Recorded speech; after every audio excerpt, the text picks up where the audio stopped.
하나님께서 우리의 시간 가운데 함께하여 주실 말씀은 신약성경 누가복음 7장 36절부터 40절까지 말씀입니다.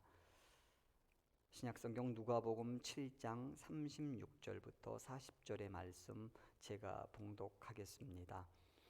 한 바리새인이 예수께 자기와 함께 잡수시기를 청하니 이에 바리새인의 집에 들어가 앉으셨을 때에 그 동네에 죄를 지은 한 여자가 있어 예수께서 바리새인의 집에 앉아 계심을 알고 향유 담은 옥합을 가지고 와서 예수의 뒤로 그 발 곁에 서서 울며 눈물로 그 발을 적시고 자기 머리털로 닦고 그 발에 입 맞추고 향유를 부으니 예수를 청한 바리새인이 그것을 보고 마음에 이르되 이 사람이 만일 선지자라면 자기를 만지는 이 여자가 누구며 어떠한 자 곧 죄인인 줄을 알았으리라 하거늘 예수께서 대답하여 이르시되 시몬아 내가 내게 이를 말이 있다 하시니 그가 이르되 선생님 말씀하소서.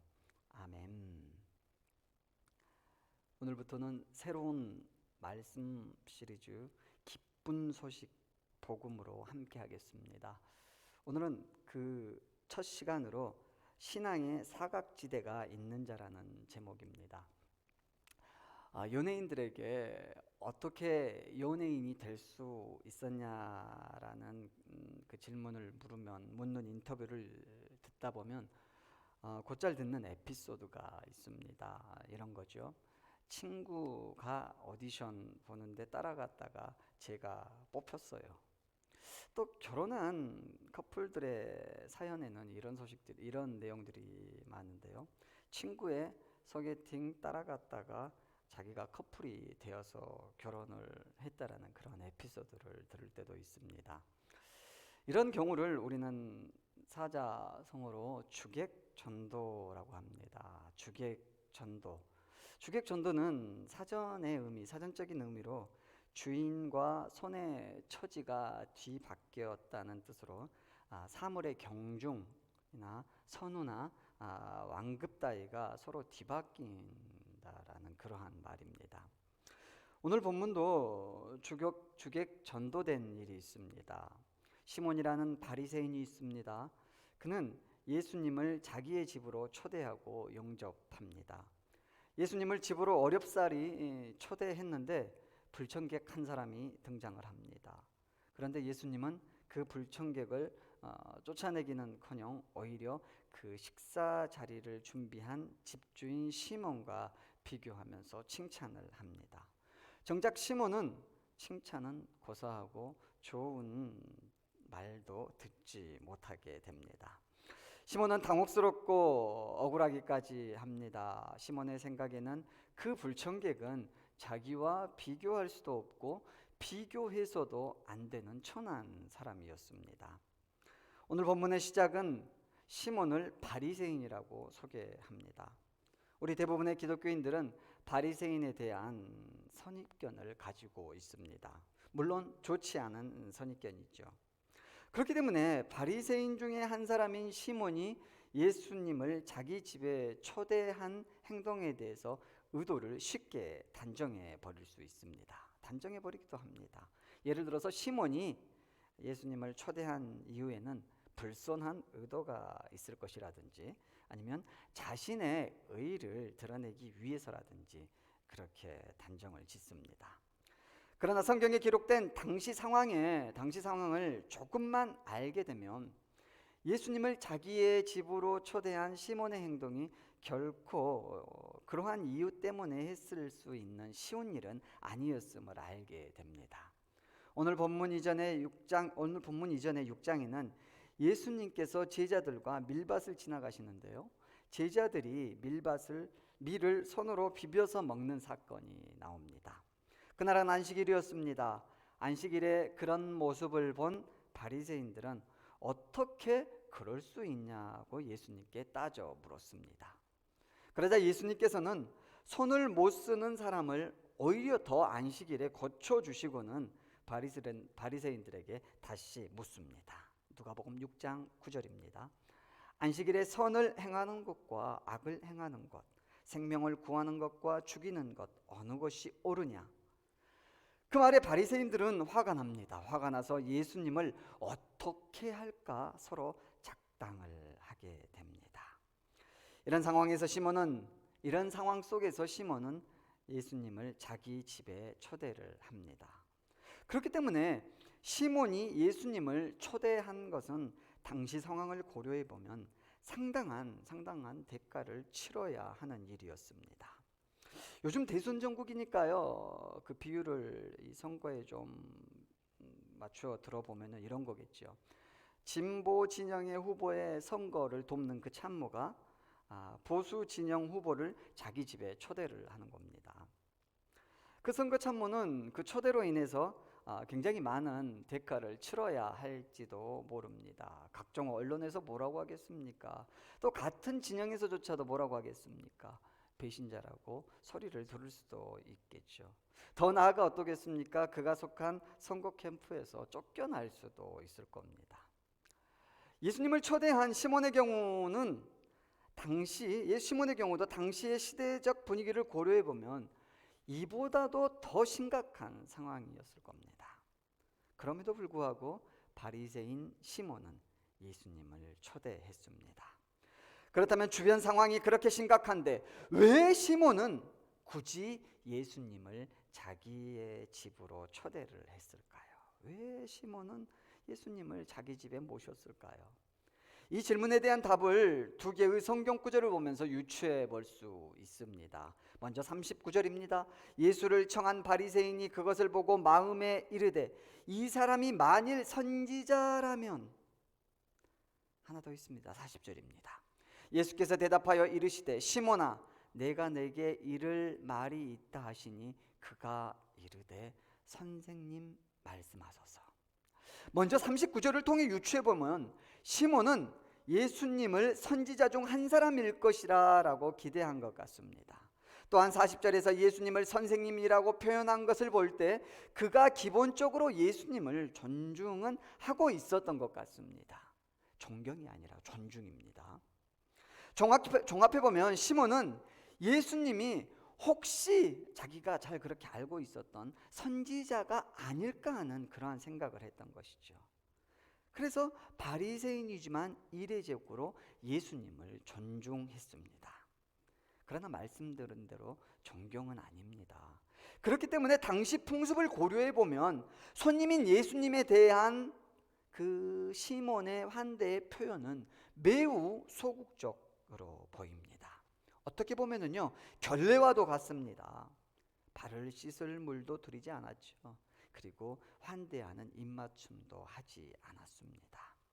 시몬은 예수님을 혹시 선지자, 자기가 기다리고 있고 자기가 보고 싶었던 선지자가 아닐까 하는 생각에서 초대는 했지만 여전히 인간적으로 예수님을 향한 그러한 의심들, 미심쩍음이 있었습니다. 그런데 이런 시몬의 모습에서 저는 이 시대의 그리스도인들의 모습을 보게 됩니다. 오늘날 기독교인들도 예수님을 많이 알죠. 그리고 그 알을 기반으로 예수님을 자기의 삶으로 초대하는 듯 합니다. 그리고 자신들의 시간과 물질로 헌신하며 시몬처럼 나름 대가를 지불하는 것도 같습니다. 그리고 여전히 마음속에는 예수님을 중요한 분이라고 생각도 하는 것 같습니다. 그러나 그 이상은 전진하지 못합니다. 복음은 우리 예수님을 통해 우리가 구원받게 된 기쁜 소식입니다. 구원은 단지 우리의 영원한 생명에만 국한된 것이 아닙니다. 삶의 모든 영역에서 우리는 우리 예수님을 통해서 구원을 받았습니다. 영원한 생명뿐만 아니라 오늘 하루의 삶 가운데 일어나는 사소한 일까지 우리 예수님께서는 우리와 함께 하시고 우리를 구해 주십니다. 제라드 윌슨이라는 그 목사님이 쓴 책 삶의 모든 것에 대한 하나님의 계획에는 이런 글들이 있습니다. 복음을 믿는다는 것은 하나님께 우리 이야기 중 일부만 드리는 것을 멈추는 것이다. 그리고 그분의 이야기에서 우리가 차지한 위치를 기리기 시작하는 것이다. 복음은 놀라운 능력을 가지고 있습니다. 나의 이야기만으로는 우리의 삶에 미치는 능력의 한계는 분명합니다. 인간의 능력으로는 할 수 있는 것과 할 수 없는 것이 분명하기 때문입니다. 그러나 복음이 나의 이야기가 아니라 내가 속하게 되는 우리 예수님의 이야기가 되면 달라집니다. 아들을 잃고 울고 있던 나인성 혼자 사는 여인의 삶이 그녀만의 이야기였다면 아들을 잃은 슬픔으로 이야기는 끝이 나야 했을 겁니다. 그러나 그녀가 예수님을 만남으로써 그녀의 이야기는 예수님의 이야기가 됩니다. 그리고 그녀가 속한 예수님의 이야기 안에서는 죽은 아들이 살아날 수 있게 됩니다. 울고 있던 여인에게 울지 말아라고 하셨던 예수님의 말씀은 단순히 우리 인간들끼리 하는 그러한 위로의 차원의 말씀이 아니라 울지 않도록 이를 만들어 주시는 예수님의 역사하심의 실제 사건이 되었습니다. 나의 이야기가 내가 속해지는 우리 예수님의 이야기가 될 때 우리의 삶에서도 똑같은 능력이 나타납니다. 나의 질병이, 나의 근심이, 나의 아픔이, 나의 문제가 나의 이야기일 때는 한낱 나를 괴롭히는 슬프고 걱정이 되게 하는 일일 뿐이지만 내가 속한 우리 예수님의 이야기가 될 때는 나의 질병이 치료가 되어지고 나의 근심이 기쁨이 되어지고 나의 아픔이 감사가 되고 나의 문제가 간증거리가 되게 하는 내 삶에 실제로 나타나는 내 삶에 실제로 역사하는 능력이 됨을 우리는 믿고 깨달아야 합니다. 제가 어떠한 그러한 제자교육 시간에도 자주 강조하는 것이지만요, 우리 기독교의 믿음은 실제적인 결과를 만들어냅니다. 실제적인 능력입니다. 추상적으로 만족의 그 감정만 주는 것, 그리고 뭔가 그렇게 마음에만 설득하는 것이 아니라 보이지 않았던 것들이 실제로 나타나는 증거가 됩니다. 우리의 삶의 모든 영역에서 우리는 이 복음을 통해서 이 실제적인 능력을 볼 수가 있습니다. 저는 간절히 기도합니다. 우리 예원교회 성도님들의 삶 가운데, 우리 예원교회 성도님들의 신앙 가운데 여러분들의 이야기가 예수님의 이야기로 속해져서 그 예수님의 이야기 가운데 여러분의 간구하는 그 거룩한 기도의 제목들이 모두 실제의 일이 될 수 있기를 주님의 이름으로 간절히 축원합니다. 믿습니다. 아멘. 오늘 본문의 시몬과 우리로 대표하는 이 시대의 그리스도인들의 공통점은 둘 다 예수님을 초대했다는 것입니다. 시몬은 자기의 집으로 초대를 했고 우리는 우리의 삶으로 예수님을 초대했습니다. 그리고 각각 그 초대를 위하여서 나름대로 그렇게 대가도 지불을 했습니다. 그런데 문제는 그 초대 이상 전진하지 못한다는 겁니다. 내 삶으로 예수님을 모시기는 했지만 그 이상 바뀐 것이 없습니다. 이유는 아주 단순합니다. 예수님을 믿고 따른다고 말은 하지만 인생의 결정적인 순간에는 예수님의 뜻보다 세상의 상식, 세상의 이유들, 세상의 관례들, 그리고 내가 원하는 방식과 방법과 그 시기들을 생각하고 그것을 따르기 때문입니다. 그렇기 때문에 예수님은 우리 삶의 인생 절체에 걸쳐서 절대적으로 필요한 분이 아닐 뿐더러 내가 필요한 그 순간에만, 내가 뭔가 전라돼야 되는 그 순간에만 내가 그렇게 결정한 그 순간에만 영향을 미치는, 중요한 순간에는, 정작 중요한 삶의 전반의 모든 순간에는 나의 이야기로 뒤로 밀리고 마는 것입니다. 우리는 오늘 본문에 등장하는 여인의 행동을 눈여겨봐야 합니다. 그리고 그 여인의 행동에 대한 예수님의 말씀을 제대로 들어야 합니다. 그 여인은 어떤 사람이었습니까? 본문은 그녀를 죄를 지은 한 여자라고 소개를 합니다. 사람들이 그녀에게 붙여준 정체였습니다. 그녀 역시 사람들이 붙여준 그 죄인이라는 자기의 정체성을 인정하고 살아가는 듯합니다. 그렇기 때문에 예수님께 다가갈 때 떳떳하게 다가갔습니까? 우리가 예배 시간, 오고 싶은 시간, 오기 싫은 시간 정해놓고 그렇게 떳떳하게 나갈 수 있는 것처럼 그렇게 나갈 수 있는 사람이었습니까? 예수님의 뒤에 너무도 부끄럽게, 너무도 조심스럽게 조금씩 다가갑니다. 그리고 그것마저도 떨리는 심정으로 눈물을 툭툭 떨어뜨리면서요. 그리고 예수님의 발에 향유를 붓고 자기의 머리로 닦아드립니다. 그런데 그녀가 예수님께 한 그 행위는 그녀를 죄인이라고 했던, 사실은 시몬이 해야 했을 행동입니다. 그러나 시몬이 하지 않고 그 여인이 대신합니다. 여인은 향유로 예수님의 발을 닦습니다. 그런데요, 여러분, 예수님의 발을 닦은 그 향유는 그 여인에게 어떤 것인 줄 아신가요?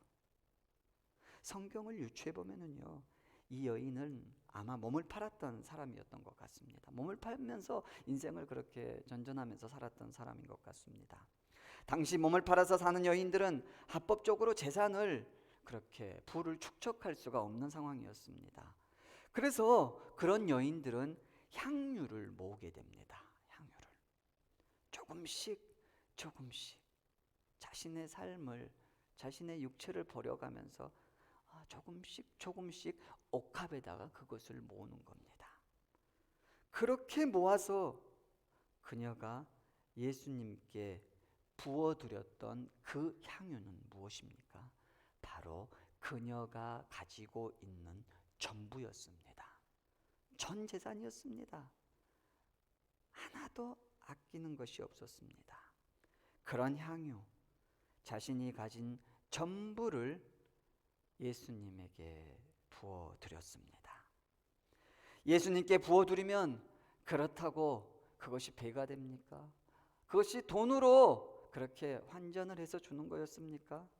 예수님께 부어드리면 오히려 당할 수 있는 지탄이 있었고, 창피함이 있었고, 모욕이 있었고, 심하면 어떻게 합니까? 폭행에, 병이 들어서 죽는 게 아니라 테러에 의해서 죽을 수도 있는 그러한 상황을 감수하면서라도 그렇게 부어드린 자기의 전부였습니다. 왜 이 여인은 어찌 보면 무모해 보이는 이런 행동을 했을까요? 그 이유는 단순합니다. 그녀는 다른 사람이 자기에게 말하는 것처럼 자신이 죄인임을 인정하면서 살았습니다. 자신이 죄인임을 알았습니다.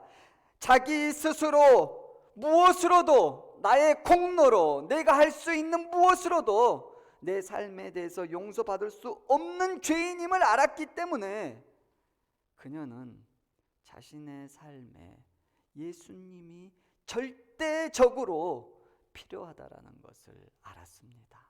이 시대의 기독교인들과는 다르게요. 예수님을 집으로 초대한 시몬과 예수님의 발을 씻겨드린 여인의 차이는 무엇일까요? 바로 제가 드린 그 질문에 답이 들어있는데요. 시몬은 예수님을 단지 집으로만 초대했지만 이 여인은 예수님을 자기 마음에 영접을 했습니다. 시몬은 예수님을 자기의 삶의 한 부분에만 영접을 했지만 그녀는 자기의 삶의 중심에 예수님을 모셨습니다.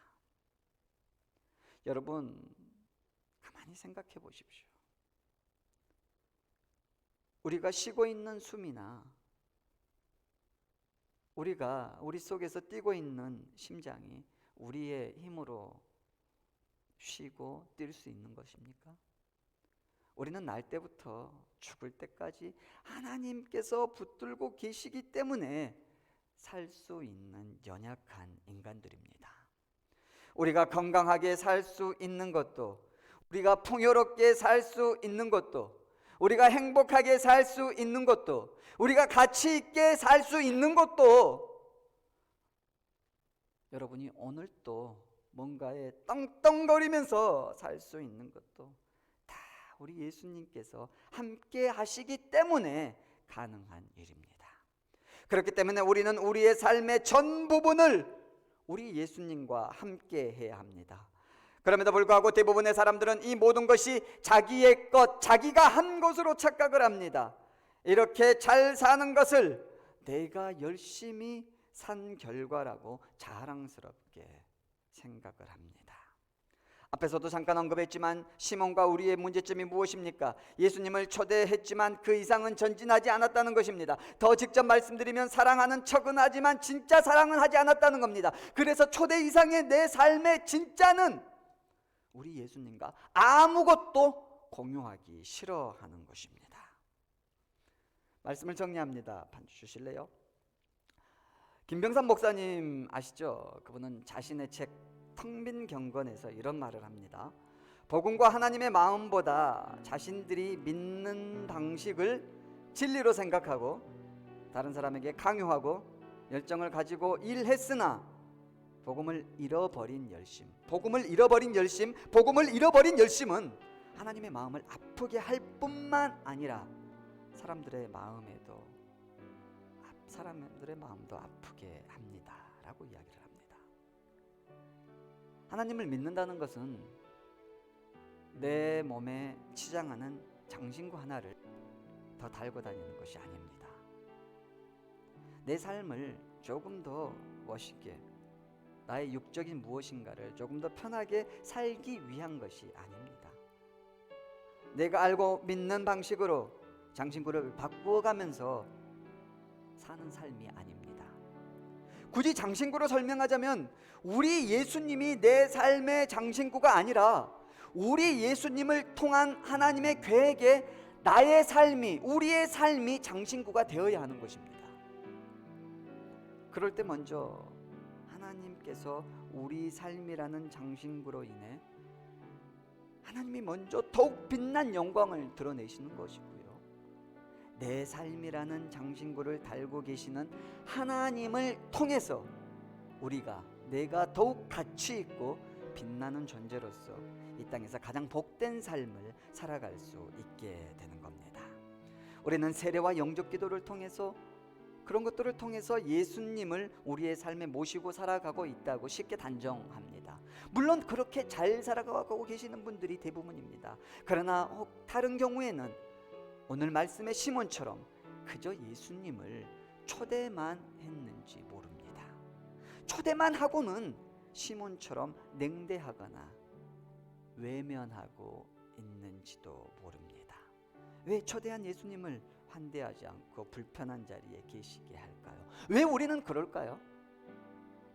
내가 너무 크기 때문입니다. 내 자아가, 내 생각이, 내 방식이 나의 삶의 중심이 되고 지배를 하고 있기 때문입니다. 내가 너무 크기 때문에 예수님도 불편하고 함께 하셔도 보이지 않게 되는 겁니다. 신앙의 사각지대를 만들어 그곳에 예수님을 계시게 하는 것입니다. 말씀을 시작하면서 주객 전도에 대해서 말씀을 드렸습니다. 오늘 본문은 실제 초대의 내용도 그렇지만 본문이 말씀하려는 의도에서도 주인공은 향유를 부은 여인이고 조용한 시몬처럼 보입니다. 주객 전도이죠. 그래서 마치 오늘 본문이 여인을 드러내기 위한 말씀만으로 간주합니다.